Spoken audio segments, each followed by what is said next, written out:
Hi ಸ್ನೇಹಿತರೆ, ಇವತ್ತಿನ ಪ್ರಮುಖ ಪ್ರಚಲಿತ ವಿದ್ಯಮಾನಗಳಿಗೆ ಎಲ್ರಿಗೂ ಸ್ವಾಗತ. ಇವತ್ತಿಗೆ ಸಂಬಂಧಿಸಿದಂತ ಪ್ರಮುಖ ಕರೆಂಟ್ ಅಫೇರ್ಸ್ ಬಗ್ಗೆ ಮಾಹಿತಿಯನ್ನು ತಿಳಿದುಕೊಳ್ಳೋಣ. ನೀವೇನಾದರೂ ನಮ್ಮ ಚಾನಲ್ಗೆ ಹೊಸಬರಾದ್ರೆ ಬೇಗನೆ ಚಾನಲ್ನ ಸಬ್ಸ್ಕ್ರೈಬ್ ಆಗಿ. ಓಕೆ ಸ್ನೇಹಿತರೆ, ಅದೇ ರೀತಿಯಾಗಿ ಸಂವಿಧಾನ ಮತ್ತು ಇತಿಹಾಸ ಭೂಗೋಳದಲ್ಲಿ ಬರುವಂತ ಪ್ರಮುಖ ಪ್ರಶ್ನೆಗಳನ್ನು ನಾನು ವಿಡಿಯೋ ಮಾಡಿ ಹಾಕಿದ್ದೀನಿ. ಪ್ಲೇ ಲಿಸ್ಟ್ ಅಲ್ಲಿ ಇದೆ ನೋಡಿ, ವಿಡಿಯೋನ ಎಲ್ಲರೂ ನೋಡ್ಕೊಳ್ರಿ. ಪರೀಕ್ಷೆಗೆ ಬಹಳ ಸಹಕಾರಿ ಆಗ್ಬೋದು ನೋಡ್ರಿ.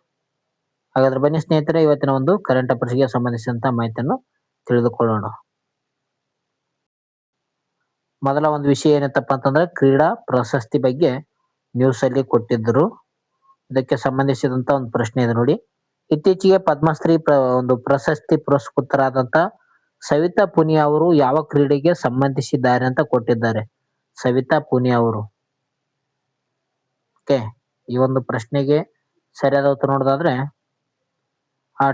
ಹಾಕಿ ನೋಡ್ರಿ. ಓಕೆ, ಆಪ್ಷನ್ ಸಿ ಇದಕ್ಕೆ ಸರಿಯಾದ ಉತ್ತರ ಆಗಿದೆ, ಹಾಕಿ. ಸವಿತಾ ಪುನಿಯಾ ಅವರು ಹಾಕಿ ಒಂದು ಕ್ರೀಡೆಗೆ ಸಂಬಂಧಿಸಿದ್ದಾರೆ ಅಂತ ಹೇಳ್ಬೋದು. ಇನ್ನಲ್ಲಿ ನೋಡೋದಾದ್ರೆ ಸವಿತಾ ಪುನಿಯಾ ಅವರು ಭಾರತೀಯ ಮಹಿಳಾ ಹಾಕಿ ತಂಡದ ನಾಯಕಿ ಹಾಗೂ ಪ್ರಮುಖ ಗೋಲ್ ಕೀಪರ್ ಆಗಿದ್ದಾರೆ ನೋಡ್ರಿ. ಹಾಕಿ ತಂಡದ ಒಂದು ಪ್ರಮುಖ ಮಹಿಳಾ ನಾಯಕಿ ಯಾರಾಗಿದ್ದಾರೆ ಅಂದ್ರೆ ಸವಿತಾ ಪುನಿಯಾ ಆಗಿದ್ದಾರೆ ನೋಡ್ರಿ. ಟೋಕಿಯೋ ಒಲಿಂಪಿಕ್ಸ್ ನಲ್ಲಿ ಕ್ವಾರ್ಟರ್ ಫೈನಲ್ ನಲ್ಲಿ ಆಸ್ಟ್ರೇಲಿಯಾ ವಿರುದ್ಧ 9 ಪೆನಾಲ್ಟಿ ಕಾರ್ನರ್ಗಳನ್ನು ತಡೆಯುವ ಮೂಲಕ ಐತಿಹಾಸಿಕ ಸಾಧನೆ ಮಾಡಿದರು. ಸವಿತಾ ಪುನಿಯಾ ಅವರು ಇತ್ತೀಚೆಗೆ ನ್ಯೂಸ್ ನಲ್ಲಿ ಇದ್ದಾರೆ ನೋಡ್ರಿ. ಇತ್ತೀಚೆಗೆ ಏನ್ ಮಾಡಿದ್ದಾರೆ ಅಂದ್ರೆ ಇವರು ಟೋಕಿಯೋ ಒಲಿಂಪಿಕ್ಸ್ ನಲ್ಲಿ ಕ್ವಾರ್ಟರ್ ಫೈನಲ್ ನಲ್ಲಿ ಆಸ್ಟ್ರೇಲಿಯಾ ಒಂದು ದೇಶದ ವಿರುದ್ಧ 9 ಪೆನಾಲ್ಟಿ ಕಾರ್ನರ್ಗಳನ್ನು ತಡೆದಗಿಸಿಂದ ಒಂದು ಐತಿಹಾಸಿಕ ಸಾಧನೆ ಮಾಡಿದ್ದಾರೆ ಅಂತ ಹೇಳ್ಬೋದು ಸವಿತಾ ಪುನಿಯಾ. ಕ್ರೀಡೆ ಕ್ಷೇತ್ರಕ್ಕೆ ಒಂದು ತಂದಿರುವ ಅಪಾರ ಕೀರ್ತಿಗಾಗಿ ಕೇಂದ್ರ ಸರ್ಕಾರ 2026 ಸಾಲಿನ ಒಂದು ಅತ್ಯುನ್ನತ ಪದ್ಮಶ್ರೀ ಪ್ರಶಸ್ತಿಗೆ ಗೌರವ ನೀಡಿದೆ ನೋಡಿ. ಯಾರಿಗೆ? ಸವಿತಾ ಪುನಿಯಾ ಅವರಿಗೆ ಪದ್ಮಶ್ರೀ ಪ್ರಶಸ್ತಿ ನೀಡಿ ಗೌರವಿಸಲಾಗಿದೆ ಅಂತ ಹೇಳ್ಬೋದು 2026. ಸವಿತಾ ಪುನಿಯಾ ಅವರು ಯಾವ ಒಂದು ಕ್ರೀಡೆಗೆ ಸಂಬಂಧಿಸಿದ್ದಾರೆ ಅಂದ್ರೆ ಹಾಕಿ ಕ್ರೀಡೆಗೆ ಸಂಬಂಧಿಸಿದ್ದಾರೆ ನೋಡ್ರಿ. ಇದಕ್ಕೆ ಸಂಬಂಧಿಸಿದಂತ ಸ್ಟ್ರಾಟಜಿಕಲಿ ಪದ್ಮ ಪ್ರಶಸ್ತಿಗಳು ಮತ್ತು ಹಾಕಿ ಬಗ್ಗೆ ಮಾಹಿತಿ ಇದೆ ನೋಡಿ. ಪದ್ಮ ಪ್ರಶಸ್ತಿ ಇದು 1954ರಲ್ಲಿ ಸ್ಥಾಪನೆ ಮಾಡ್ತಾರೆ ನೋಡ್ರಿ. ಈ ಒಂದು ನಾಗರಿಕ ಪ್ರಶಸ್ತಿ ಯಾವಾಗ 1954ರಲ್ಲಿ ಸ್ಥಾಪನೆ ಆಗಿದೆ. ಭಾರತ ರತ್ನ ನಂತರ ಪದ್ಮ ವಿಭೂಷಣ, ಪದ್ಮಭೂಷಣ ಮತ್ತು ಪದ್ಮಶ್ರೀ ಇವು ಕ್ರಮವಾಗಿ ದೇಶದ ಅತ್ಯುನ್ನತ ಪ್ರಶಸ್ತಿಗಳಾಗಿವೆ. ಇದು ಇಂಪಾರ್ಟೆಂಟ್. ಓಕೆ, ಪ್ರಮುಖವಾಗಿ ಕೇಳ್ತಾರೆ ಅಂದ್ರೆ ಸೀರಿಯಲ್ ವೈಸ್ ಯಾವ್ದು ಅಂದ್ರೆ ಮೊದಲು ಭಾರತ ರತ್ನ ಬರುತ್ತೆ, ನಂತರ ಪದ್ಮ ವಿಭೂಷಣ, ನಂತರ ಪದ್ಮಭೂಷಣ, ಆಮೇಲೆ ಪದ್ಮಶ್ರೀ ಪ್ರಶಸ್ತಿ ಬರುತ್ತೆ ನೋಡ್ರಿ. ಅದೇ ರೀತಿ ಆಯ್ಕೆ ಬಗ್ಗೆ ನೋಡೋದಾದ್ರೆ ಆಯ್ಕೆ ಭಾರತದ ಅನಧಿಕೃತವಾದಂತಹ ರಾಷ್ಟ್ರೀಯ ಆಟವಾಗಿದೆ ನೋಡಿ. ಓಕೆ, ಭಾರತೀಯ ಪುರುಷರ ಆಯ್ಕೆ ತಂಡವು ಒಲಿಂಪಿಕ್ಸ್ ನಲ್ಲಿ ಅತಿ ಹೆಚ್ಚು ಅಂದ್ರೆ 8 ಚಿನ್ನದ ಪದಕಗಳನ್ನು ಗೆದ್ದ ಭವ್ಯ ಇತಿಹಾಸವನ್ನು ಭಾರತ ದೇಶ ಹೊಂದಿದೆ. ಓಕೆ, ಅನಧಿಕೃತ ರಾಷ್ಟ್ರೀಯ ಆಟ ಯಾವ್ದಪ್ಪ ಅಂತಂದ್ರೆ ಅದು ಹಾಕಿ ಆಗಿದೆ ನೋಡಿ, ಹಾಕಿ. ನೆಕ್ಸ್ಟ್ ಸರ್ಕಾರಿ ಯೋಜನೆ ಬಗ್ಗೆ ನ್ಯೂಸ್ ಅಲ್ಲಿ ಬಂದಿತ್ತು. ಅಸಂಘಟಿತ ವಲಯದ ಕಾರ್ಮಿಕರಿಗಾಗಿ ಇತ್ತೀಚೆಗೆ ಕೇಂದ್ರ ಸರ್ಕಾರ ಜಾರಿಗೆ ತರಲಾದಂತ ಹೊಸ ಪಿಂಚಣಿ ಯೋಜನೆ ಯಾವುದಂತ ಕೊಟ್ಟಿದ್ದಾರೆ. ಹೊಸ ಪಿಂಚಣಿ ಯೋಜನೆ ನೌಕರರಿಗೆ ಸಂಬಂಧಿಸಿದಂತ ಒಂದು ಯೋಜನೆ ಅಂತ ಹೇಳ್ಬೋದು. ಹೊಸ ಪಿಂಚಣಿ ಯೋಜನೆ ಯಾವ್ದಂತ ಕೊಟ್ಟಿದ್ದಾರೆ. ಇದಕ್ಕೆ ಸರಿಯಾದ ಉತ್ತರ NPS ಸಂಚಯ್ ಯೋಜನೆ. ಇದು ಅಸಂಘಟಿತ ವಲಯದ ಒಂದು ಕಾರ್ಮಿಕರಿಗಾಗಿ ತರಲಾಗಿದೆ ನೋಡ್ರಿ. ಇದಕ್ಕೆ ಯಾರು ಅರ್ಹರು ಹೊಂದಿದ್ದಾರೆ ಅಂತ ನೋಡೋದಾದ್ರೆ 18ರಿಂದ 85 ವರ್ಷದ ವಯಸ್ಸಿನ ಅಸಂಘಟಿತ ವಲಯದ ಕಾರ್ಮಿಕರಿಗಾಗಿ ಈ ಒಂದು ಯೋಜನೆಯನ್ನು ಜಾರಿಗೊಳಿಸಲಾಗಿದೆ ನೋಡ್ರಿ. 18ರಿಂದ 85 ವರ್ಷ ಇರಬೇಕು ಅವರಿಗೆ. ಓಕೆ, NPS ಸಂಚಯ್ ಯೋಜನೆ ಅಂತ ನಾವು ಕರಿತೀವಿ. ಇದ್ರ ಪ್ರಮುಖ ಉದ್ದೇಶ ಏನಪ್ಪಾ ಅಂತಂದ್ರೆ ರೈತರಾಗಿರ್ಬೋದು, ಸಣ್ಣ ವ್ಯಾಪಾರಿಗಳು, ಬೀದಿ ಬದಿ ವ್ಯಾಪಾರಿಗಳಲ್ಲಿ ಇವರಲ್ಲಿ ಏನಪ್ಪಾ ಅಂತಂದ್ರೆ ಕನಿಷ್ಠ 750 ಹೂಡಿಕೆ ಮಾಡುವಂತ ಮೂಲಕ ಸೇರ್ಪಡೆಗೊಳ್ಳಬಹುದು ನೋಡ್ರಿ. ಈ ಒಂದು ಯೋಜನೆಗೆ ಏನಪ್ಪಾ ಅಂತಂದ್ರೆ 750 ರೂಪಾಯಿ ಹೂಡಿಕೆ ಮಾಡಿಗೆಸಿಂದ ಸೇರ್ಪಡೆಗೊಳ್ಳಬಹುದಾಗಿದೆ. ರೈತರಾಗಿರ್ಬೋದು, ಸಣ್ಣ ವ್ಯಾಪಾರಿಗಳು, ಬೀದಿ ಬದಿ ವ್ಯಾಪಾರಿಗಳಿಗೆ ಇದು ಪ್ರಮುಖವಾಗಿದೆ. ಇದರಿಂದ ಪ್ರಮುಖ ಭದ್ರತೆ ಏನಪ್ಪಾ ಅಂತಂದ್ರೆ ಇದು ಸಣ್ಣ ಮೊತ್ತದಂತ ಉಳಿತಾಯದ ಮೂಲಕ ವೃದ್ಧಾಪ್ಯದಲ್ಲಿ ಭವಿಷ್ಯದ ಪಿಂಚಣಿ ಭದ್ರತೆಯನ್ನು ಒದಗಿಸುವ ಒಂದು ಗುರಿಯನ್ನು ಹೊಂದಿದೆ ಅಂತ ಹೇಳ್ಬೋದು. ಅಂದ್ರೆ 750 ರೂಪಾಯಿ ಹೂಡಿಕೆ ಮಾಡಿ ವಯಸ್ಸಾದ ನಂತರ ಏನಪ್ಪಾ ಅಂತಂದ್ರೆ ಈ ಎಲ್ಲಾ ಅಮೌಂಟ್ ಆಗಿರುತ್ತಲ್ಲ ಆ ಅಮೌಂಟ್ ಅನ್ನು ತೆಗೆದುಕೊಳ್ಳಬಹುದಾಗಿದೆ ನೋಡ್ರಿ. ಈ ರೀತಿಯಾದಂತ NPS ಸಂಚಯ್ ಯೋಜನೆಯನ್ನು ಜಾರಿಗೆ ತರಲಾಗಿದೆ. ಸ್ಟ್ರಾಟಜಿಕಲಿ ಪಿಂಚಣಿ ಒಂದು ವ್ಯವಸ್ಥೆ ಬಗ್ಗೆ ತಿಳಿದುಕೊಳ್ಳೋಣ. ಓಕೆ, PFRDA ಏನಂದ್ರೆ pension fund regulatory and development authority ಅಂತ ಕರಿತಾರೆ ನೋಡ್ರಿ. ಇದು 2003ರಲ್ಲಿ ಸ್ಥಾಪನೆ ಮಾಡ್ತಾರೆ. ಇದು ಭಾರತದ ಪಿಂಚಣಿ ವಲಯವನ್ನು ನಿಯಂತ್ರಿಸುವಂತ ಅತ್ಯುನ್ನತ ಹಣಕಾಸು ಪ್ರಾಧಿಕಾರ ಆಗಿದೆ ನೋಡ್ರಿ. ಓಕೆ, 2003ರಲ್ಲಿ ಇದು ಸ್ಥಾಪನೆ ಮಾಡ್ತಾರೆ ನೋಡ್ರಿ. ಅದೇ ರೀತಿಯಾಗಿ NPS ವ್ಯವಸ್ಥೆ ಅಂತ ನೋಡ್ತೀವಿ, ರಾಷ್ಟ್ರೀಯ ಪಿಂಚಣಿ ವ್ಯವಸ್ಥೆ. ಇದನ್ನು 2004ರಲ್ಲಿ ಸರ್ಕಾರಿ ನೌಕರಿಗಾಗಿ ಪರಿಚಯ ಮಾಡ್ತಾರೆ. ನಂತರ 2009ರಲ್ಲಿ ಇದನ್ನು ಭಾರತ ಎಲ್ಲಾ ನಾಗರಿಕರಿಗೂ ಕೂಡ ವಿಸ್ತರಣೆ ಮಾಡ್ತಾರೆ ನೋಡ್ರಿ. 2004ರಲ್ಲಿ ಏನ್ ಸ್ಥಾಪನೆ ಆಗ್ತದೆ, NPS ಸ್ಥಾಪನೆ ಆಗಿದೆ ನೋಡ್ರಿ. ನ್ಯಾಷನಲ್ ಪೆನ್ಷನ್ ಒಂದು ಸ್ಕೀಮ್ ಅಂತ ಹೇಳ್ಬೋದು, ಸಿಸ್ಟಮ್ ಅಥವಾ. ಓಕೆ, ನೆಕ್ಸ್ಟ್ ಅಂತಾರಾಷ್ಟ್ರೀಯ ಒಂದು ಪ್ರಮುಖ ಸಭೆ ಬಗ್ಗೆ ಕೊಟ್ಟಿದ್ರು ನ್ಯೂಸ್ ಅಲ್ಲಿ. ನವದೆಹಲಿಯಲ್ಲಿ ಇತ್ತೀಚೆಗೆ ನಡೆದಂತ 5ನೇ ಬಿಮ್ಸ್ಟೆಕ್ ಭದ್ರತಾ ಸಭೆಯ ನೇತೃತ್ವವನ್ನು ಯಾರು ವಹಿಸಿದ್ರು ಅಂತ ಕೊಟ್ಟಿದ್ದಾರೆ ನೋಡ್ರಿ. ಇಲ್ಲಿ ಬಿಮ್ಸ್ಟೆಕ್ ಏನಪ್ಪಾ ಅಂತಂದ್ರೆ ಒಂದು ಸಂಸ್ಥೆ ಏನಪ್ಪಾ ಆಗಿದೆ ನೋಡಿ. ಸಂಸ್ಥೆ ಮೇಲೆ ಕೇಳ್ತಾರೆ, ಇದು ಕೂಡ ಪ್ರಮುಖವಾಗಿದೆ. ಬಿಮ್ಸ್ಟೆಕ್ ಮೇಲೆ ಕೇಳ್ತಾರ, ಯಾವ ರಾಷ್ಟ್ರಗಳು ಬಿಮ್ಸ್ಟೆಕ್ ರಾಷ್ಟ್ರಗಳು ಅಂತ ಕೂಡ ಕೇಳಿದ್ದಾರೆ ಪ್ರಶ್ನೆ. ಇದು ಇತ್ತೀಚೆಗೆ ಏನೈತೆ ಅಂದ್ರೆ 5ನೇ ಒಂದು ಬಿಮ್ಸ್ಟೆಕ್ ಭದ್ರತಾ ಸಭೆ ನಡೆದಿದೆ. ಇದರ ಒಂದು ನೇತೃತ್ವ ವಹಿಸಿದವರು ಯಾರಂತ ಇಲ್ಲಿ ಕೊಟ್ಟಿದ್ದಾರೆ. ಇದಕ್ಕ ಸರಿಯಾದ ಉತ್ತರ ಆಪ್ಷನ್ಸ್ ಡಿ ನೋಡಿ, ಅಜಿತ್ ದೋವಲ್ ಸರಿಯಾದ ಉತ್ತರವಾಗಿದೆ. ಇದಕ್ಕೆ ಸರಿಯಾದ ಉತ್ತರ ಆಪ್ಷನ್ಸ್ ಡಿ, ಅಜಿತ್ ದೋವಲ್. ಭಾರತದ ರಾಷ್ಟ್ರೀಯ ಭದ್ರತಾ ಸಲಹೆಗಾರ ಆಗಿರುವಂತಹ ಅಜಿತ್ ದೋವಲ್ ರವರು ದೆಹಲಿಯಲ್ಲಿ ಈ ಒಂದು 5ನೇ ಒಂದು ಬಿಮ್ಸ್ಟೆಕ್ ಸಭೆಯ ಒಂದು ಆತಿಥ್ಯವನ್ನು ವಹಿಸಿದ್ದರು ಅಂತ ಹೇಳಬಹುದು. ಎಷ್ಟನೇದದ್ದು 5ನೇ ಒಂದು ಸಭೆ ಆಗಿದೆ ನೋಡಿ. ಇಲ್ಲಿ ಪ್ರಮುಖ ಚರ್ಚೆಯ ವಿಷಯಗಳು ಯಾವಪ್ಪ ಅಂತಂದ್ರೆ, ದಕ್ಷಿಣ ಏಷ್ಯಾ ಮತ್ತು ಆಗ್ನೇಯ ಏಷ್ಯಾಗಳ ವಲಯದ ಪ್ರದೇಶಗಳ ಒಂದು ನಡುವೆ ಭದ್ರತೆ ವ್ಯವಸ್ಥೆ ಮತ್ತು ಸಹಕಾರ ಹೆಚ್ಚಿಸುವಂತ ಕುರಿತು ಚರ್ಚೆಯನ್ನು ಮಾಡ್ಯಾರ. ಅದೇ ರೀತಿಯಾಗಿ ಪಾಲ್ಗೊಂಡ ಪ್ರಮುಖ ದೇಶಗಳು ನೋಡೋದಾದ್ರೆ ಬಾಂಗ್ಲಾದೇಶ್, ಭೂತಾನ್, ಮಯನ್ಮಾರ್, ನೇಪಾಳ, ಶ್ರೀಲಂಕಾ, ಥೈಲ್ಯಾಂಡ್ ದೇಶಗಳ ಒಂದು ಭದ್ರತಾ ಪ್ರತಿನಿಧಿಗಳು ಏನಂದ್ರೆ ಈ ಒಂದು ಸಭೆಯಲ್ಲಿ ಭಾಗವಹಿಸಿದ್ದಾರೆ ನೋಡ್ರಿ. ಬಿಮ್ಸ್ಟೆಕ್ಸ್ ನ ಒಂದು ಪ್ರಮುಖ ರಾಷ್ಟ್ರಗಳು ಕೂಡ ಆಗಿದ್ದಾರೆ ನೋಡ್ರಿ. Bangladesh, Bhutan, Myanmar, Nepal, Sri Lanka, Thailand. Okay, strategically BIMSTEC ಒಕ್ಕೂಟದ ಬಗ್ಗೆ ನೋಡೋದಾದ್ರೆ ಇದು 1997 ಜೂನ್ 6ನೇ ತಾರೀಕರಂದು ಬ್ಯಾಂಕಾಕ್ ಘೋಷಣೆ ನಂತರ ಸ್ಥಾಪನೆ ಆಗ್ತದ. ಈ ಒಂದು ಬ್ಯಾಂಕಾಕ್ ಘೋಷಣೆ ಮೂಲಕ 1997 ಜೂನ್ 6ನೇ ತಾರೀಕಂದು ಇದು ಸ್ಥಾಪನೆ ಆಗಿದೆ ನೋಡ್ರಿ ಬಿಮ್ಸ್ಟೆಕ್. ಇದರಲ್ಲಿ ಭಾರತವನ್ನು ಒಳಗೊಂಡಂತೆ ಒಟ್ಟು 7 ರಾಷ್ಟ್ರಗಳು ಕಂಡು ಬರ್ತಾವ. 7 ಸದಸ್ಯ ರಾಷ್ಟ್ರಗಳು ಅವ ನೋಡ್ರಿ ಒಟ್ಟು ಭಾರತದಿಂದ ಹಿಡ್ಕೊಂಡು. ಇದರ ಒಂದು ಪ್ರಧಾನ ಕಚೇರಿ ಎಲ್ಲಿದೆ ಬಾಂಗ್ಲಾದೇಶದ ಒಂದು ಢಾಕಾದಲ್ಲಿ ಈ ಒಂದು ಬಿಮ್ಸ್ಟೆಕ್ ನ ಪ್ರಧಾನ ಕಚೇರಿ ಕಂಡು ಬರ್ತದೆ ನೋಡ್ರಿ. ಇದು 1997ರಲ್ಲಿ ಸ್ಥಾಪನೆ ಆದಾಗ ಕೇವಲ 4 ದೇಶಗಳು ಮಾತ್ರ ಇರ್ತಾವ. ಎಷ್ಟು? 4 ದೇಶಗಳು ಮಾತ್ರ ಇರ್ತಾವ 1997 ಸ್ಥಾಪನೆ ಆದಂತ ಸಂದರ್ಭದಲ್ಲಿ. ನಂತರ 2004ರಲ್ಲಿ ಏನಾಗುತ್ತಪ್ಪ ಅಂತಂದ್ರೆ ನೇಪಾಳ ಮತ್ತು ಭೂತಾನ್ ದೇಶಗಳು ಈ ಒಂದು ಆರ್ಥಿಕ ಮತ್ತು ತಾಂತ್ರಿಕ ಒಕ್ಕೂಟಕ್ಕೆ ಸೇರ್ಪಡೆ ಆಗ್ತಾವಂತಾನೆ ಹೇಳ್ಬೋದು. ನೇಪಾಳ ಮತ್ತು ಭೂತಾನ್ ಸೇರ್ಪಡೆ ಆದ ಯಾವಾಗ ಅಂದ್ರೆ 2004. ನೆಕ್ಸ್ಟ್ ವಿಜ್ಞಾನ ತಂತ್ರಜ್ಞಾನ ಮೇಲೆ ನ್ಯೂಸ್ ಬಂದಿತ್ತು. ಸ್ನೇಹಿತರೆ, ಈ ಒಂದು ಮಾಹಿತಿ ಇಷ್ಟ ಆಯ್ತು ಅಂದ್ರೆ ಜಲ್ದಿ ಬೇಗನೆ ಲೈಕ್ ಬಟನ್ ಶೇರ್ ಮಾಡಿ ಸಬ್ಸ್ಕ್ರೈಬ್ ಮಾಡಿ. ಓಕೆ, ಹೊಸಬ್ರಾದ್ರೆ ನಮ್ಮೊಂದು ಯೂಟ್ಯೂಬ್ಗೆ ಜಾಯಿನ್ಗೆ ಸಬ್ಸ್ಕ್ರೈಬ್ ಆಗಿ. ಕೃತಕ ಬುದ್ಧಿಮತ್ತೆ ಯುಗದ ಹೊಸ ಕೋಡಿಂಗ್ ಭಾಷೆ ಎಂದು ಪ್ರಸ್ತುತ ಯಾವುದನ್ನು ಕರೆಯುತ್ತಾರೆ ಅಂತ ಕೊಟ್ಟಿದ್ದಾರೆ.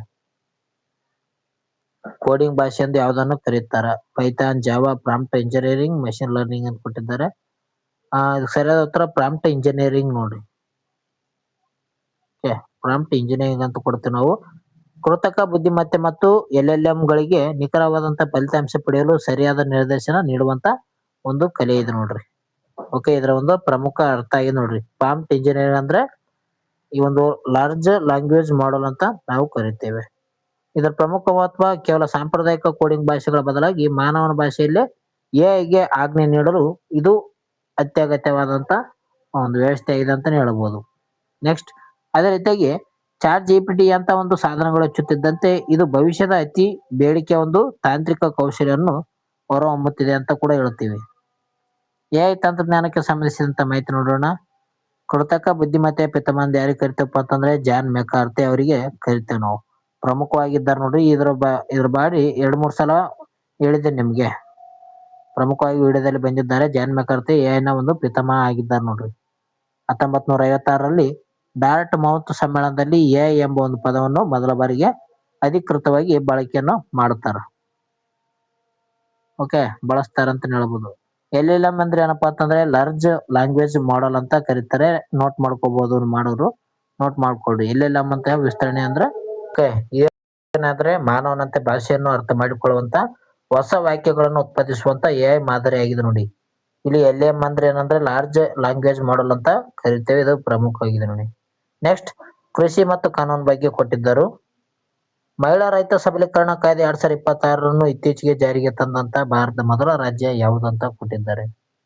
2026 ಒಂದು ಸಮಯದಲ್ಲಿ ತಂದಿರುವಂತ ಭಾರತ ಮೊದಲ ರಾಜ್ಯ ಯಾವುದು ಅಂದ್ರೆ ಮಹಿಳಾ ರೈತ ಸಬಲೀಕರಣ ಕಾಯ್ದೆ ಜಾರಿಗೆ ತಂದಂತ ರಾಜ್ಯ ಯಾವ್ದು ಅಂತ ಕೊಟ್ಟಿದ್ದಾರೆ.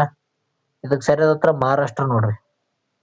ಓಕೆ, ಮಹಾರಾಷ್ಟ್ರ ಇದಕ್ಕೆ ಸರಿಯಾದ ಉತ್ತರ ಇದೆ. ಆಪ್ಷನ್ಸ್ ಬಿ ಸರಿಯಾದ ಉತ್ತರ.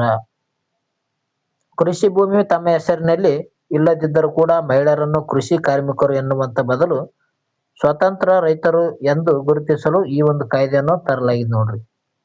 ಓಕೆ, ಯಾವುದೇ ಒಂದು ವ್ಯಕ್ತಿಗೆ ಏನಪ್ಪಾ ಅಂತಂದ್ರೆ ಕೃಷಿ ಭೂಮಿ ತಮ್ಮ ಹೆಸರಿನಲ್ಲಿ ಇರೋದಿಲ್ಲ ಅಂತ ಸಂದರ್ಭದಲ್ಲಿ ಮಹಿಳೆಯರನ್ನು ಕೃಷಿ ಕಾರ್ಮಿಕರು ಎನ್ನುವ ಬದಲು ಸ್ವತಂತ್ರ ರೈತರು ಎಂದು ಗುರುತಿಸಲು ಈ ಒಂದು ಕಾಯ್ದೆಯನ್ನು ತಂದಿದ್ದಾರೆ ಮಹಾರಾಷ್ಟ್ರ ಸರ್ಕಾರ. ಇದರಿಂದ ಪ್ರಯೋಜನಗಳು ಏನಪ್ಪಾ ಅಂತಂದ್ರೆ ಮಹಿಳಾ ರೈತರು ಬ್ಯಾಂಕ್ ಸಾಲ, ವಿಮೆ ಬೆಳೆ, ಸರ್ಕಾರದ ಮತ್ತು ಕೃಷಿ ಸಬ್ಸಿಡಿಗಳನ್ನು ನೇರವಾಗಿ ಪಡೆಯಬಹುದಾಗಿದೆ ನೋಡ್ರಿ. ಇದರ ಪ್ರಮುಖ ವ್ಯಾಪ್ತಿ ಎಲ್ಲಿವರೆಗೂ ಇರುತ್ತೆ ಅಂದ್ರೆ ಪಶುಸಂಗೋಪನೆ ಆಗಿರ್ಬೋದು, ಕೋಳಿ ಸಾಗಾಣಿಕೆ, ರೇಷ್ಮೆ ಕೃಷಿ ಹಾಗೂ ಮೀನುಗಾರಿಕೆ ಮಾಡುವಂತ ಮಹಿಳೆಯರು ಕೂಡ ಇದು ಅನ್ವಯವಾಗುತ್ತದೆ. ಅಲ್ಲಿವರೆಗೂ ವ್ಯಾಪ್ತಿಯನ್ನು ಒಳಗೊಂಡಿದೆ. ಕೃಷಿ ಮತ್ತು ಮಹಿಳಾ ವರ್ಷ ಬಗ್ಗೆ ತಿಳಿದುಕೊಳ್ಳೋಣ. ಅಂತಾರಾಷ್ಟ್ರೀಯ ಒಂದು ರಾಷ್ಟ್ರೀಯ ವರ್ಷ ಅಂತ ಹೇಳ್ತೀವಿ. ಅಂದ್ರೆ ವಿಶ್ವಸಂಸ್ಥೆ 2026 ಏನಂತ ಕರಿತದ ಅಂತಾರಾಷ್ಟ್ರೀಯ ಮಹಿಳಾ ಕೃಷಿಕರ ವರ್ಷ ಎಂದು ಘೋಷಣೆ ಮಾಡಿದೆ ನೋಡಿ. ಇದು ಪ್ರಮುಖವಾಗಿದೆ. ಈ ಒಂದು ನ್ಯೂಸ್ ಅಲ್ಲಿ ಏನ್ ಪ್ರಮುಖ, ಇದು 2026 ವರ್ಷವನ್ನು ಅಂತಾರಾಷ್ಟ್ರೀಯ ಮಹಿಳಾ ಕೃಷಿಕರ ವರ್ಷ ಎಂದು ಘೋಷಣೆ ಮಾಡಿದೆ ಯುನೈಟೆಡ್ ನೇಷನ್ಸ್. ಇದರ ಹಿನ್ನೆಲೆಯಲ್ಲಿ ಮಹಾರಾಷ್ಟ್ರದ ಈ ಒಂದು ಮಹತ್ವದ ಕಾಯ್ದೆ ಜಾರಿಗೊಳಿಸಿದ ಮೊದಲ ರಾಜ್ಯವಾಗಿದೆ ಅಂತ ಕೂಡ ಹೇಳಬಹುದು. ಅದೇ ರೀತಿಯಾಗಿ ಕೃಷಿಯಲ್ಲಿ ಮಹಿಳೆಯರ ಬಗ್ಗೆ ನೋಡೋಣ. ಭಾರತದಲ್ಲಿ ಕೃಷಿ ವಲಯದಲ್ಲಿ ದುಡಿಯುವಂತ ಒಟ್ಟು ಕಾರ್ಮಿಕರಲ್ಲಿ 70% ಹೆಚ್ಚು ಬಾಲ್ ಏನಪ್ಪಾ ಅಂತಂದ್ರೆ ಮಹಿಳೆಯರೇ ಹೊಂದಿದ್ದಾರೆ. ಅಂದ್ರೆ 70% ಏನಪ್ಪಾ ಅಂತಂದ್ರೆ ಮಹಿಳೆಯರೇ ಇದ್ದಾರೆ. ಅದರಲ್ಲಿ ಭೂಮಿ ಮಾಲೀಕತ್ವ ಕೇವಲ 14% ಅಷ್ಟು ಮಹಿಳೆಯರ ಹೆಸರಿನಲ್ಲಿ ಕಂಡು ಬರ್ತದ. ಅಂದ್ರೆ ಭೂಮಿ ಯಾರ ಹೆಸರಿಗೆ ಅಂದ್ರೆ ಮಹಿಳೆಯರ ಹೆಸರಿಗೆ 14% ಅಷ್ಟೇ ಐತಿ. ಓಕೆ, ಅದಕ್ಕಾಗಿ ಈ ಒಂದು ಯೋಜನೆ ಮಹಾರಾಷ್ಟ್ರ ಸರ್ಕಾರ ತಂದಿದೆ. ನೆಕ್ಸ್ಟ್ ಒಂದು ರಕ್ಷಣೆ ಮತ್ತು ಆವಿಷ್ಕಾರದ ಬಗ್ಗೆ ಕೊಟ್ಟಿದ್ರು. ದೇಶೀಯ ಸ್ಮಾರ್ಟ್ ಡ್ರೋನ್ಗಳನ್ನು ಅಭಿವೃದ್ಧಿಪಡಿಸಲು ನಿಡಾರ್ 2.0 ಸವಾಲನ್ನು ಪ್ರಾರಂಭಿಸಿದಂತಹ ಸಚಿವಾಲಯ ಯಾವ್ದಂತ ಕೊಟ್ಟಿದ್ದಾರೆ. ನಿಡಾರ್ 2.0 ಇದಕ್ಕೆ ಸರಿಯಾದ ಉತ್ತರ ಎಲೆಕ್ಟ್ರಾನಿಕ್ ಮತ್ತು ಮಾಹಿತಿ ತಂತ್ರಜ್ಞಾನ ಅಂತ ಕರಿತೀವಿ ನೋಡ್ರಿ. ಎಲೆಕ್ಟ್ರಾನಿಕ್ ಮತ್ತು ಮಾಹಿತಿ ತಂತ್ರಜ್ಞಾನ. ಈ ಒಂದು ಪ್ರಮುಖ ಯೋಜನೆ ಬಗ್ಗೆ ನೋಡೋದಾದ್ರೆ ಡ್ರೋನ್ ಫೆಡರೇಷನ್ ಆಫ್ ಇಂಡಿಯಾ ಜೊತೆಗೂಡಿ ಮಿಟಿ ಈ ಯೋಜನೆಯನ್ನು ಆರಂಭ ಮಾಡಲಾಗಿದೆ. ಇದರ ಪ್ರಮುಖ ಗುರಿ ಕೇವಲ ಬಿಡಿಭಾಗಗಳನ್ನು ಜೋಡಿಸುವುದಲ್ಲದೆ ಭಾರತದಲ್ಲಿಯೇ ತಯಾರಾದಂತಹ ಮೈಕ್ರೋ ಪ್ರೊಸೆಸರ್ ಚಿಪ್ಗಳನ್ನು ಬಳಸಿ ಸ್ವದೇಶಿ ತಂತ್ರಜ್ಞಾನದ ಡ್ರೋನ್ಗಳನ್ನು ತಯಾರಿಸುವುದು ಇದರ ಒಂದು ಪ್ರಮುಖ ಗುರಿಯಾಗಿದೆ ನೋಡಿ. ಸ್ವದೇಶಿ ತಂತ್ರಜ್ಞಾನ ಡ್ರೋನ್ಗಳನ್ನು ಜೋಡಿಸುವುದಾಗಿದೆ. ಇದಕ್ಕೆ ಬಹುಮಾನ ನೋಡೋದಾದ್ರೆ ಆವಿಷ್ಕಾರದ ಆಯ್ಕೆಯಾದಂತಹ ಇಂಜಿನಿಯರಿಂಗ್ ವಿದ್ಯಾರ್ಥಿ ತಂಡಗಳಿಗೆ ಉದ್ಯಮ ಆರಂಭಿಸಲು 60 ಲಕ್ಷಕ್ಕೂ ಅಧಿಕ ಬಹುಮಾನ ನೀಡಲಾಗುತ್ತೆ ನೋಡ್ರಿ. ಎಷ್ಟು 60 ಲಕ್ಷ ಕೂಡ ಅಧಿಕ ಬಹುಮಾನ ನೀಡ್ತಾರೆ ನೋಡ್ರಿ. ಈ ಒಂದು ಬಹುಮಾನ ಆವಿಷ್ಕಾರ ಹೊಂದಿದೆ. ಡ್ರೋನ್ ತಂತ್ರಜ್ಞಾನ ಬಗ್ಗೆ ತಿಳಿದುಕೊಳ್ಳುವುದಾದ್ರೆ ಡ್ರೋನ್ಗಳನ್ನು ತಾಂತ್ರಿಕವಾಗಿ UAV ಅಂತ ಕರಿತೀವಿ, ಅನ್ಮ್ಯಾನ್ಡ್ ಏರಿಯಲ್ ವೆಹಿಕಲ್ ಅಂತ ಕರಿತೀವಿ ನೋಡ್ರಿ.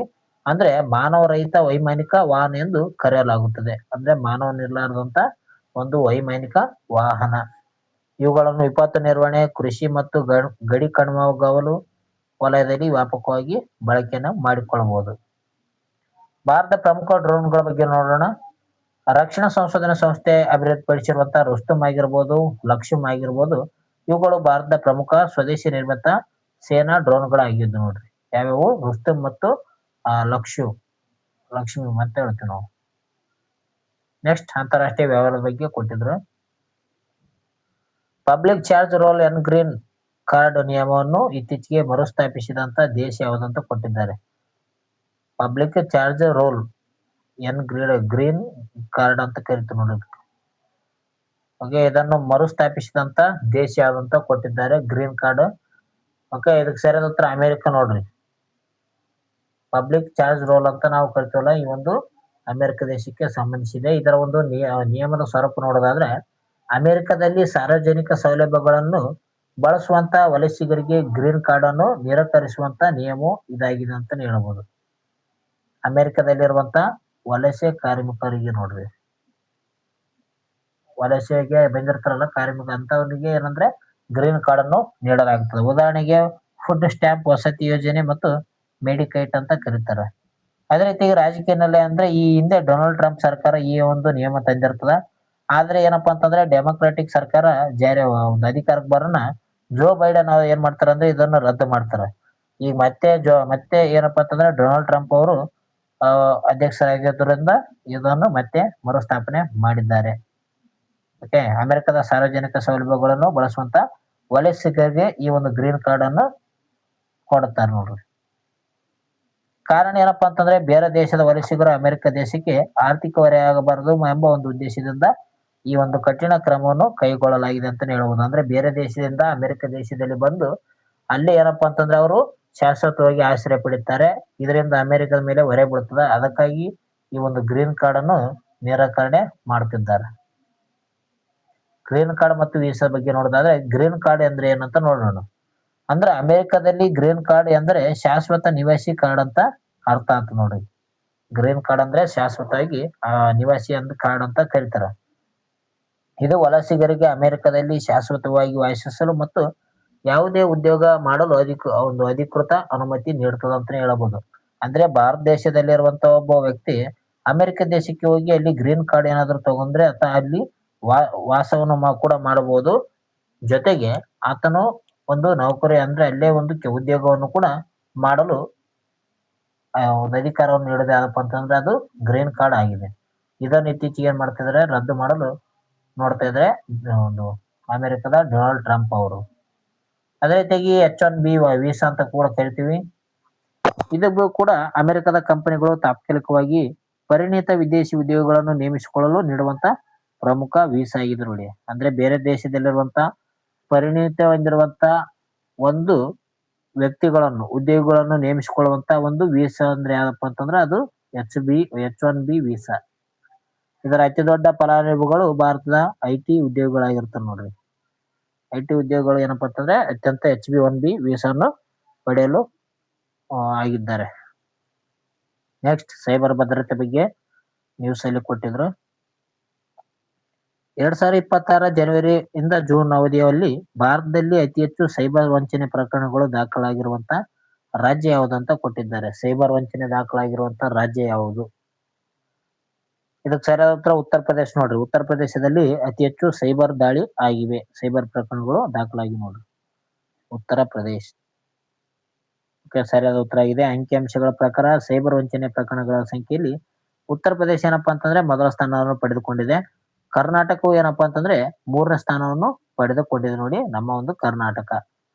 ಉತ್ತರ ಪ್ರದೇಶ ಏನಪ್ಪಾ ಅಂತಂದ್ರೆ 1.85 ಲಕ್ಷ ಕೇಸುಗಳು ದಾಖಲಾಗಿವೆ ಸೈಬರ್ ವಂಚನೆಯಲ್ಲಿ. ಇದರಿಂದ ಆರ್ಥಿಕ ನಷ್ಟ ಆಗ್ಬೋದು. ಅಂದ್ರೆ ಸೈಬರ್ ಕ್ರೈಮ್ ಮೂಲಕ ಕಳೆದುಕೊಂಡಂತ ಆರ್ಥಿಕ ನಷ್ಟದ ಪ್ರಮಾಣದಲ್ಲಿ ಮಹಾರಾಷ್ಟ್ರ ರಾಜ್ಯವೇನಂದ್ರೆ ಪ್ರಥಮ ಸ್ಥಾನವನ್ನು ಪಡೆದುಕೊಂಡಿದೆ. ಅತಿ ಹೆಚ್ಚು ಹಣವನ್ನು ಕಳೆದುಕೊಂಡಿರುವಂತ ರಾಜ್ಯ ಯಾವ್ದಪ್ಪ ಅಂತಂದ್ರೆ ಅದು ಮಹಾರಾಷ್ಟ್ರ ರಾಜ್ಯ. ಆದ್ರೆ ಸೈಬರ್ ವಂಚನೆಯಲ್ಲಿ ಅದು ಹೆಚ್ಚಾಗಿರುವಂತ ಸಂಖ್ಯೆ ಯಾವ್ದಪ್ಪ ಅಂತಂದ್ರೆ ಉತ್ತರ ಪ್ರದೇಶ. ಹಣ ಜಾಸ್ತಿ ಹೋಗಿರೋದು ಮಹಾರಾಷ್ಟ್ರ ರಾಜ್ಯದಲ್ಲಿ ನೋಡಿ. ನಗರಗಳ ಪಟ್ಟಿ ನೋಡೋದಾದ್ರೆ ಕೇವಲ ನಗರಗಳನ್ನು ಪರಿಗಣಿಸಿದರೆ ಬೆಂಗಳೂರು ನಗರವು ಸೈಬರ್ ವಂಚನೆಯಲ್ಲಿ ಮೊದಲ ಸ್ಥಾನವನ್ನು ಪಡೆದುಕೊಂಡಿದೆ. ಓಕೆ, ಸೈಬರ್ ವಂಚನೆಯಲ್ಲಿ ಏನಪ್ಪಾ ಅಂತಂದ್ರೆ ಬೆಂಗಳೂರು ಮೊದಲ ಒಂದು ಸ್ಥಾನವನ್ನು ಪಡೆದುಕೊಂಡಿದೆ ಅಂತ ವರದಿ ತಿಳಿಸಿದೆ ನೋಡಿ. ಓಕೆ, ಇಲ್ಲಿ ಪ್ರಮುಖವಾಗಿ ಸೈಬರ್ ವಂಚನೆ ಹೆಚ್ಚಾಗಿರುವುದು ಉತ್ತರ ಪ್ರದೇಶದಲ್ಲಿ. ಕರ್ನಾಟಕ 3ನೇ ಸ್ಥಾನ ಪಡೆದುಕೊಂಡಿದೆ. ಮಹಾರಾಷ್ಟ್ರದಲ್ಲಿ ಅತಿ ಹೆಚ್ಚಾಗಿ ಹಣ ಪೋಲಾಗಿದೆ ಅಂತ ಹೇಳ್ತೀವಿ. ನಗರಗಳ ಪಟ್ಟಿಯಲ್ಲಿ ಬೆಂಗಳೂರು ಅತಿ ಹೆಚ್ಚು ಸೈಬರ್ ವಂಚನೆ ಇದೆ ಅಂತ ಹೇಳ್ಬೋದು. IT ಕಾಯ್ದೆ ಮತ್ತು ಭದ್ರತೆ ಬಗ್ಗೆ ನೋಡೋಣ. IT ಆಕ್ಟ್ 2000 ಭಾರತದಲ್ಲಿ ಸೈಬರ್ ಅಪರಾಧಗಳನ್ನು ನಿಯಂತ್ರಿಸಲು ಮಾಹಿತಿ ತಂತ್ರಜ್ಞಾನ ಕಾಯ್ದೆ ಜಾರಿಗೊಳಿಸಲು ಇದು ಮಾಹಿತಿ ತಂತ್ರಜ್ಞಾನ ಕಾಯ್ದೆ ಜಾರಿಗೆ ತರಲಾತ್ ನೋಡ್ರಿ. ಇದು ಡಿಜಿಟಲ್ ವಹಿವಾಟು ಮತ್ತು ಎಲೆಕ್ಟ್ರಾನಿಕ್ ದಾಖಲೆಗಳನ್ನು ಕಾನೂನು ಮಾನ್ಯತೆ ನೀಡುತ್ತದೆ. ರಾಷ್ಟ್ರೀಯ ಸಹಾಯವಾಣಿ ಅಂತ ಕೊಡ್ತೀವಿ ನಾವು. ಸೈಬರ್ ವಂಚನೆಗೊಳಗಾದಂತ ತಕ್ಷಣ ಆನ್ಲೈನ್ ದೂರು ನೀಡಲು ಕೇಂದ್ರ ಸರ್ಕಾರ ಸ್ಥಾಪಿಸಿರುವಂತ ಸಹಾಯವಾಣಿ ಸಂಖ್ಯೆ ಇದು ಇಂಪಾರ್ಟೆಂಟ್ ಆಯ್ತು ನೋಡ್ರಿ. ಏನಂದ್ರೆ ಸೈಬರ್ ವಂಚನೆಗೆ ಆದ ನಂತರ ರಾಷ್ಟ್ರೀಯ ಸಹಾಯವಾಣಿ ಯಾವ್ದಪ್ಪ ಅಂತಂದ್ರೆ ಅದು 1930 ಅಂತ ಹೇಳ್ತೀವಿ. ಅಥವಾ ಅಂತ 1930 ನೆಟ್ ನಲ್ಲಿ ಇಟ್ಕೋಬೇಕು. ಓಕೆ, ಇದು ಪ್ರಮುಖವಾಗಿದೆ. ಅದು ಸೈಬರ್ ವಂಚನೆ ಆದಂತ ಸಂದರ್ಭದಲ್ಲಿ ರಾಷ್ಟ್ರೀಯ ಸಹಾಯವಾಣಿ ಸಂಖ್ಯೆ ಅಂದ್ರೆ 1930. ಫಿಶಿಂಗ್ ಮತ್ತು ಡಿಜಿಟಲ್ ಅರೆಸ್ಟ್ ಪ್ರಸ್ತುತ ದೊಡ್ಡ ಸೈಬರ್ ಬೆದರಿಕೆಗಳಾಗಿವೆ ನೋಡಿ. ಡಿಜಿಟಲ್ ಅರೆಸ್ಟ್ ಮತ್ತು ಫಿಶಿಂಗ್ ಅಂತ ನಾವು ಕರಿತೀವಿ. ನೆಕ್ಸ್ಟ್ ಕ್ರೀಡಾ ಚಾಂಪಿಯನ್ಶಿಪ್ ಬಗ್ಗೆ ಕೊಟ್ಟಿದ್ರು ನ್ಯೂಸ್ ಅಲ್ಲಿ. ನವದೆಹಲಿಯಲ್ಲಿ ನಡೆಯಲಿರುವಂತಹ 22ನೇ ಕಾಮನ್ವೆಲ್ತ್ ಟೇಬಲ್ ಟೆನ್ನಿಸ್ ಚಾಂಪಿಯನ್ಶಿಪ್ ನ ಒಂದು ಅಧಿಕೃತ ಲಾಂಛನ ಯಾವುದಂತ ಕೊಟ್ಟಿದ್ದಾರೆ. ಅಧಿಕೃತ ಲಾಂಛನ, ಇದಕ್ಕೆ ಸರಿಯಾದ ಉತ್ತರ ಮಯೂರ ನೋಡ್ರಿ. ಮಯೂರ ಅಂದ್ರೆ ನವಿಲು ಅಂತ ನಾವು ಕರಿತೀವಿ, ಮಯೂರ ಅಂತ ಕರಿತೀವಿ ನೋಡ್ರಿ. ಇದನ್ನ ಲಾಂಛನ ಬಿಡುಗಡೆ ಮಾಡಲಾಗಿದೆ. ಇತ್ತೀಚೆಗೆ ದೆಹಲಿಯ ಒಂದು ಸಿಎಂ ಆಗಿರುವಂತ ರೇಖಾ ಗುಪ್ತಾ ಅವ್ರು ಏನ್ ಮಾಡಿದ್ದಾರೆ ಅಂದ್ರೆ ಟೇಬಲ್ ಟೆನ್ನಿಸ್ ಚಾಂಪಿಯನ್ಶಿಪ್ ಗಾಗಿ ಮಯೂರ ಲಾಂಛನವನ್ನು ಅನಾವರಣಗೊಳಿಸಿದ್ದಾರೆ. ಮಯೂರ ಅಂದ್ರೆ ನವಿಲು ಅಂತ ಕೊಟ್ಟರು. ಇದರ ಪ್ರಮುಖ ವಿನ್ಯಾಸ ಏನಂದ್ರೆ ನವಿಲು ಭಾರತದ ಶಕ್ತಿಯಾಗಿದೆ, ಉತ್ಸಾಹ ಮತ್ತು ಆತಿಥ್ಯದ ಸಂಕೇತ ಇದೆ. ಇದರ ಒಂದು ಗರಿಗಳಲ್ಲಿ ಸ್ಪರ್ಧೆಯಲ್ಲಿ ಭಾಗವಹಿಸುವಂತ 25ಕ್ಕೂ ಹೆಚ್ಚು ದೇಶಗಳ ಒಂದು ಧ್ವಜಗಳನ್ನು ಚಿತ್ರಿಸಲಾಗಿದೆ ನೋಡಿ. ನವಿಲಿನ ಒಂದು ಏನು ಪುಚ್ಛ ಇದೆ, ಆ ಪುಚ್ಛದಲ್ಲಿ 25 ಹೆಚ್ಚು ದೇಶಗಳನ್ನ ಧ್ವಜಗಳನ್ನು ಚಿತ್ರಣ ಮಾಡಿದ್ದಾರೆ. ಸ್ಥಳ ನೋಡೋದಾದ್ರೆ ಜುಲೈ 27ರಿಂದ ಆಗಸ್ಟ್ 2ರವರೆಗೆ ನವದೆಹಲಿಯ ಒಂದು ತ್ಯಾಗರಾಜ್ ಕ್ರೀಡಾಂಗಣದಲ್ಲಿ ಈ ಒಂದು ಜಾಗತಿಕ ಪಂದ್ಯಾವಳಿ ನಡೆಯಲಿದೆ. ತ್ಯಾಗರಾಜ್ ಕ್ರೀಡಾಂಗಣ ಇಲ್ಲಿ ಕಂಡು ಬರ್ತದ, ನವದೆಹಲಿಯಲ್ಲಿ ಕಂಡು ಬರ್ತದ. ಇಲ್ಲಿ ನೋಡ್ರಿ, ಇದು ಇಂಪಾರ್ಟೆಂಟ್. ತ್ಯಾಗರಾಜ್ ಕ್ರೀಡಾಂಗಣ ಎಲ್ಲಿದೆ? ನವದೆಹಲಿಯಲ್ಲಿ ಇದೆ. ಕಾಮನ್ವೆಲ್ತ್ ಕ್ರೀಡಾಕೂಟದ ಬಗ್ಗೆ ತಿಳಿದುಕೊಳ್ಳೋಣ. ಬ್ರಿಟಿಷ್ ಸಾಮ್ರಾಜ್ಯದ ಆಳ್ವಿಕೆ ಒಳಪಟ್ಟಿದ್ದಂತ ದೇಶಗಳ ಗುಂಪೆ ಕಾಮನ್ವೆಲ್ತ್ ಒಕ್ಕೂಟ ಅಂತ ಕರೀತಾರೆ. ಅಂದ್ರೆ ಬ್ರಿಟಿಷ್ ಸಾಮ್ರಾಜ್ಯ ಏನ್ ಆಳ್ವಿಕೆ ಮಾಡಿತ್ತು ಅಂತ ಒಂದು ದೇಶಗಳ ಗುಂಪೆ ಕಾಮನ್ವೆಲ್ತ್ ಒಕ್ಕೂಟ ಅಂತ ಕರೀತಾರೆ. ಅದರಲ್ಲಿ ಭಾರತ ಕೂಡ ಒಂದಾಗಿದೆ ನೋಡಿ. ಯಾಕಪ್ಪ ಅಂತಂದ್ರೆ ಇದರಲ್ಲಿ ಕೂಡ ಭಾರತದಲ್ಲಿ ಕೂಡ ಬ್ರಿಟಿಷರು ಆಳ್ವಿಕೆ ಮಾಡಿ ಹೋಗಿದ್ದಾರೆ. ಮೊದಲ ಒಂದು ಕಾಮನ್ವೆಲ್ತ್ ಕ್ರೀಡಾಕೂಟ ಯಾವಾಗ ನಡೀತಪ್ಪ ಅಂತಂದ್ರೆ 1930ರಲ್ಲಿ ಕೆನಡಾದ ಒಂದು ಎಮಿಂಗ್ಟನ್ ನಲ್ಲಿ ನಡೀತದೆ. ಯಾವಾಗ? 1930ರಲ್ಲಿ. ಟೇಬಲ್ ಟೆನ್ನಿಸ್ ಆಟಕ್ಕೆ ಸಂಬಂಧಿಸಿದಂತ ಮಾಹಿತಿ ನೋಡೋದಾದ್ರೆ ಟೇಬಲ್ ಟೆನ್ನಿಸ್ ಕ್ರೀಡೆಯನ್ನು ಚೀನಾದ ಪಿಂಗ್ ಪಾಂಗ್ ಎಂದು ಕರೀತಾರೆ ನೋಡ್ರಿ. ಚೀನಾದ ಪಿಂಗ್ ಪಾಂಗ್ ಎಂದು ಯಾವ ಒಂದು ಕ್ರೀಡೆಯನ್ನು ಕರೀತಾರೆ ಅಂದ್ರೆ ಅದು ಟೇಬಲ್ ಟೆನ್ನಿಸ್ ಆಟವನ್ನು. ಈ ಒಂದು ಕ್ರೀಡೆ 1988ರಲ್ಲಿ ಸಿಯೋಲ್ ಒಲಿಂಪಿಕ್ಸ್ ನಲ್ಲಿ ಮೊದಲ ಬಾರಿಗೆ ಒಲಿಂಪಿಕ್ ಕ್ರೀಡೆಯಾಗಿ ಸೇರ್ಪಡೆಗೊಳ್ಳುತ್ತದೆ. 1988ರಲ್ಲಿ. ನೆಕ್ಸ್ಟ್ ಪರಿಸರ ಮತ್ತು ಜೀವವೈವಿಧ್ಯದ ಬಗ್ಗೆ ಕೊಟ್ಟಿದ್ರು ಇತ್ತೀಚೆಗೆ ನ್ಯೂಸ್ ನಲ್ಲಿ. ಇತ್ತೀಚೆಗೆ ಕೊಲಂಬಸ್ ಕ್ಯಾಂಗೋನೆಸಿಸ್ ಎಂಬ ಒಂದು ಹೊಸ ಮಂಗನ ಪ್ರಭೇದವು ಎಲ್ಲಿ ಪತ್ತೆ ಹಚ್ಚಲಾಗಿದೆ? ಕೊಲಂಬಸ್ ಕಾಂಗೋನೆಸಿನ್ಸ್ ಅಂತ ಕರಿತೀವಿ. ಇದು ಎಲ್ಲಿ ಪತ್ತೆ ಹಚ್ಚಿದ್ದಾರೆ ಅಂತ ಕೊಟ್ಟಿದ್ದಾರೆ. ಇದಕ್ಕೆ ಸರಿಯಾದ ಉತ್ತರ ನೋಡೋದಾದ್ರೆ ಕಾಂಗೋ ಗಣರಾಜ್ಯ ನೋಡಿ. ಆಪ್ಷನ್ಸ್ ಬಿ ಸರಿಯಾದ ಉತ್ತರ ಇದೆ. ಕಾಂಗೋ ಗಣರಾಜ್ಯ ಆಫ್ರಿಕಾದ ಕಾಂಗೋ ಮತ್ತು ಲೋಮಾಮಿ ನದಿಗಳ ಒಂದು ನಡುವಿನ ಮಲೆನಾಡಿನಂತ ಒಂದು ಪ್ರದೇಶದಲ್ಲಿ ಏನಪ್ಪಾ ಅಂತಂದ್ರೆ ಈ ಒಂದು ಹೊಸ ಜಾತಿಯ ಮಂಗನಗಳು ವಿಜ್ಞಾನಿಗಳು ಪತ್ತೆ ಹಚ್ಚಿದ್ದಾರೆ. ಓಕೆ, ಕಾಂಗೋ ಗಣರಾಜ್ಯದಲ್ಲಿ ರಿಪಬ್ಲಿಕ್ ಕಾಂಗೋ ಅಂತ ಕರೀತಾರೆ. ಡೆಮೋ. ಓಕೆ, ಇದರ ಪ್ರಮುಖ ವಿಶೇಷತೆ ಇದು ಕಪ್ಪು ಕೋಟು ಕಿತ್ತಳೆ ಕೆನೆ ಬಣ್ಣದಂತ ಮುಖವನ್ನು ಹೊಂದಿದ್ದು ಕಳೆದ 75 ವರ್ಷಗಳಲ್ಲಿ ಆಫ್ರಿಕಾದಲ್ಲಿ ಪತ್ತೆಯಾದಂತ ಕೇವಲ 5ನೇ ಹೊಸ ಮಂಗನ ಪ್ರಭೇದಗಳಾಗಿವೆ. ಪ್ರಮುಖ ಬೆದರಿಕೆ ನೋಡೋಣ. ವಿಪರೀತ ಬೇಟೆ ಮತ್ತು ಕಾಡು ನಾಶದಿಂದಾಗಿ ಈ ಒಂದು ಪ್ರಭೇದಗಳು ಅಳಿವಿನಂಚಿನಲ್ಲಿರುವಂತ ಪಟ್ಟಿಗೆ ಸೇರಿಸಲು ಸಂಶೋಧಕರು ಶಿಫಾರಸು ಮಾಡಿದ್ದಾರೆ. ಎಂಡೇಂಜರ್ಡ್ ಒಂದು ಪಟ್ಟಿಗೆ ಸೇರ್ಪಡೆ ಮಾಡಿದ್ದಾರೆ ನೋಡ್ರಿ, ಅಳಿವಿನಂಚಿನಲ್ಲಿ. ಅದೇ ರೀತಿ ಮುಂದೆ ನೋಡೋದಾದ್ರೆ ಪರಿಸರ ಸಂರಕ್ಷಣೆ ಬಗ್ಗೆ ತಿಳಿದುಕೊಳ್ಳೋಣ. IUCN ಅಂತ ಹೇಳ್ತೀವಿ, international union for conservation of nature ಅಂತ ಹೇಳ್ತೀವಿ. ಇದು 1948ರಲ್ಲಿ ಸ್ಥಾಪನೆ ಮಾಡಲಾಗಿತ್ತು ನೋಡ್ರಿ. 1948ರಲ್ಲಿ. ಇದರ ಪ್ರಧಾನ ಕಚೇರಿ ಸ್ವಿಟ್ಜರ್ಲೆಂಡ್ ನ ಒಂದು ಗ್ಲಾಂಡ್ ನಲ್ಲಿ ಕಂಡು ಬರ್ತದ. ಪ್ರಾಣಿ ಅಥವಾ ಸಸ್ಯಗಳ ಸಂರಕ್ಷಣಾ ಸ್ಥಿತಿಯನ್ನು ನಿರ್ಣಯಿಸುವಂತ ಜಾಗತಿಕ ಸಂಸ್ಥೆ ಇದಾಗಿರ್ತದ. Okay, IUCN international union for conservation nature ಅಂತ ಕರಿತೇವೆ. 1948ರಲ್ಲಿ ಸ್ಥಾಪನೆ ಆಗಿದೆ. ಸ್ವಿಟ್ಜರ್ಲೆಂಡ್ ನ ಒಂದು ಗ್ಲಾಂಡ್ ನಲ್ಲಿ ಕಂಡು ಬರ್ತದೆ ನೋಡ್ರಿ. ಅದೇ ರೀತಿಗೆ ರೆಡ್ ಡಾಟಾ ಬುಕ್ ಅಂತ ಹೇಳ್ತೀವಿ. ಇದು ಜಗತ್ತಿನಾದ್ಯಂತ ಅಳಿವಿನಂಚಿನಲ್ಲಿರುವಂತ ಅಪಾಯದಲ್ಲಿರುವಂತ ಪ್ರಭೇದಗಳ ಅಧಿಕೃತ ಪಟ್ಟಿಯನ್ನು ರೆಡ್ ಡಾಟಾ ಬುಕ್ ಎಂದು ಕರೀತಾರೆ. ಇದರಲ್ಲಿ ಪ್ರಮುಖವಾಗಿ ಆ ಒಂದು ಪ್ರಾಣಿಗಳು ಮತ್ತು ಸಸ್ಯಗಳ ಬಗ್ಗೆ ಮಾಹಿತಿಯನ್ನು ಪ್ರಕಟಣೆ ಮಾಡ್ತಾರೆ ನೋಡ್ರಿ, ರೆಡ್ ಡಾಟಾ ಬುಕ್. ಕೊನೆಯದಾಗಿ ಒನ್ಲೈನರ್ಸ್ ಇದ್ದಾರೆ ನೋಡ್ರಿ. ಇತ್ತೀಚೆಗೆ ರಾಯಭಾರಿ ನೇಮಕ ಮಾಡಿದ್ದಾರೆ. ಅಂದ್ರೆ ಕ್ಯಾಂಬೋ ವರ್ಡೆ ಅವರು ದೇಶದ ರಾಯಭಾರಿ ಆಗಿದ್ದಂತ ಸಂಜೀವ್ ಜೈನ್ ಅವರನ್ನು ಇತ್ತೀಚೆಗೆ ಉತ್ತರ ಕೊರಿಯಾಗೆ ಭಾರತದ ಹೊಸ ರಾಯಭಾರಿಯಾಗಿ ನೇಮಕ ಮಾಡಿದ್ದಾರೆ ನೋಡ್ರಿ. ಸಂಜೀವ್ ಜೈನ್ ಇವರನ್ನು ಯಾವ ಒಂದು ದೇಶಕ್ಕೆ ರಾಯಭಾರಿಯನ್ನು ಮಾಡಿದ್ದಾರೆ ಅಂದ್ರೆ ಉತ್ತರ ಕೊರಿಯಾಗೆ. ಕಸಾಪ ವಿದ್ಯಾರಣ್ಯ ಪ್ರಶಸ್ತಿ ನೀಡಿದ್ದಾರೆ. ಇದರ ಬಗ್ಗೆ ನೋಡೋದಾದ್ರೆ ಪ್ರೊಫೆಸರ್ ಬಿ ಸುಕನ್ಯಾ ಅವರಿಗೆ ಕನ್ನಡ ಸಾಹಿತ್ಯ ಪರಿಷತ್ನ ಪ್ರತಿಷ್ಠಿತ ಕೆ.ಎಸ್. ನರಸಿಂಹಸ್ವಾಮಿ ಸ್ಮಾರಕ ವಿದ್ಯಾರಣ್ಯ ಕಾವ್ಯ ಪ್ರಶಸ್ತಿಯನ್ನು ನೀಡಲಾಗಿದೆ ಅಂತ ಹೇಳ್ಬೋದು. ಒಲಿದಿದೆ ಯಾರಿಗೆ? ಬಿ ಸುಕನ್ಯಾ ಅವರು. Professor B Sukanya. ನೋಟ್ ಮಾಡ್ಕೊಳ್ರಿ ಸ್ನೇಹಿತರೆ, ಇದು ಇಂಪಾರ್ಟೆಂಟ್. ಯಾರು? ಬಿ ಸುಕನ್ಯಾ ಅವರಿಗೆ ಏನ್ ಮಾಡಿದ್ದಾರೆ? ಕೆ.ಎಸ್. ನರಸಿಂಹಸ್ವಾಮಿ ಸ್ಮಾರಕ ವಿದ್ಯಾರಣ್ಯ ಕಾವ್ಯ ಪ್ರಶಸ್ತಿಯನ್ನು ನೀಡಲಾಗಿದೆ. ಇದನ್ನು ಕರ್ನಾಟಕ ಸಾಹಿತ್ಯ ಪರಿಷತ್ ನೀಡಿದ್ದಾರೆ ನೋಡಿ. ಮಹಾನಂದ ವನ್ಯಜೀವಿ ಅಭಯಾರಣ್ಯದ ಬಗ್ಗೆ ನೋಡೋಣ. ಪಶ್ಚಿಮ ಬಂಗಾಳದಲ್ಲಿರುವಂತಹ ಈ ಒಂದು ಅಭಯಾರಣ್ಯದ ಒಂದು ಪರಿಸರ ಸೂಕ್ಷ್ಮ ವಲಯವನ್ನು ಇತ್ತೀಚೆಗೆ 5 ಕಿಲೋಮೀಟರ್ನಿಂದ 1 ಕಿಲೋಮೀಟರ್ಗೆ ಇಳಿಸಲಾಗಿದೆ ನೋಡಿ. ಮಹಾನಂದ ವನ್ಯಜೀವಿ ಅಭಯಾರಣ್ಯ ಎಲ್ಲಿ ಕಂಡು ಬರ್ತದ? ಪಶ್ಚಿಮ ಬಂಗಾಳದಲ್ಲಿ ಕಂಡು ಬರ್ತದೆ. ಓಕೆ, ಇದು ಸೂಕ್ಷ್ಮ ವಲಯ ಎಷ್ಟಿತ್ತು? 5 ಕಿಲೋಮೀಟರ್ ಇತ್ತು. ಈಗ ಅದನ್ನು 1 ಕಿಲೋಮೀಟರ್ಗೆ ಇಳಿಕೆಯನ್ನು ಮಾಡಿದ್ದಾರೆ. ನೆಕ್ಸ್ಟ್ ಕೊನೆಯದಾಗಿ ನ್ಯೂಸ್ ಅಲ್ಲಿ ಬಂದಿದ್ದು ವಿಶ್ವ ಎಮೋಜಿ ದಿನ. ಡಿಜಿಟಲ್ ಸಂವಹನದಲ್ಲಿ ಎಮೋಜಿಗಳ ಒಂದು ಮಹತ್ವವನ್ನು ಸಾರಲು ಜುಲೈ 17ರಂದು ಜಾಗತಿಕವಾಗಿ ವಿಶ್ವ ಎಮೋಜಿ ದಿನವನ್ನಾಗಿ ಆಚರಣೆಯನ್ನು ಮಾಡಲಾಗುತ್ತದೆ. World emoji day. Image day ಅಂತ ಹೇಳ್ಬೋದು ನೋಡಿ. ಇಮೇಜ್ ಹಾಕ್ತಾರೆ ವಾಟ್ಸಪ್ ಅದರಲ್ಲಿ ಹಾಕ್ತಾರಲ್ಲ ಅಂತ ಒಂದು ಪ್ರಮುಖವಾದಂತ ಇಮೇಜ್. ಓಕೆ, ಏನಾಯ್ತಪ್ಪ ಅಂತಂದ್ರೆ ಇವತ್ತಿನ ಪ್ರಮುಖ ಪ್ರಚಲಿತ ಘಟನೆಗೆ ಸಂಬಂಧಿಸಿದಂತ ಮಾಹಿತಿ ಆಗಿತ್ತು.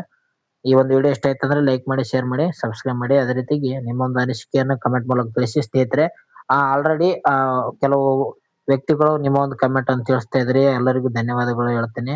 ಯಾಕಪ್ಪ ಅಂತಂದ್ರೆ ನಾವು ಮಾಡಿರುವಂತ ವಿಡಿಯೋಗೆ ನೀವು ಏನ್ ಕಮೆಂಟ್ ಹಾಕ್ತಿರಲ್ಲ, ಅದೇ ನಮ್ಗೆ ಏನಪ್ಪಾ ಅಂತಂದ್ರೆ ಇನ್ನೂ ಹೆಚ್ಚಿನ ಒಂದು ವಿಡಿಯೋನ ಮಾಡಲು ಒಂದು ಏನು ಉತ್ಸಾಹನು ತುಂಬುತ್ತ ನೋಡ್ರಿ. ಅದಕ್ಕಾಗಿ ಬೆಂಬಲವನ್ನು ನೀಡಿ ಎಲ್ರು ಕಮೆಂಟ್ ಮಾಡ್ರಿ.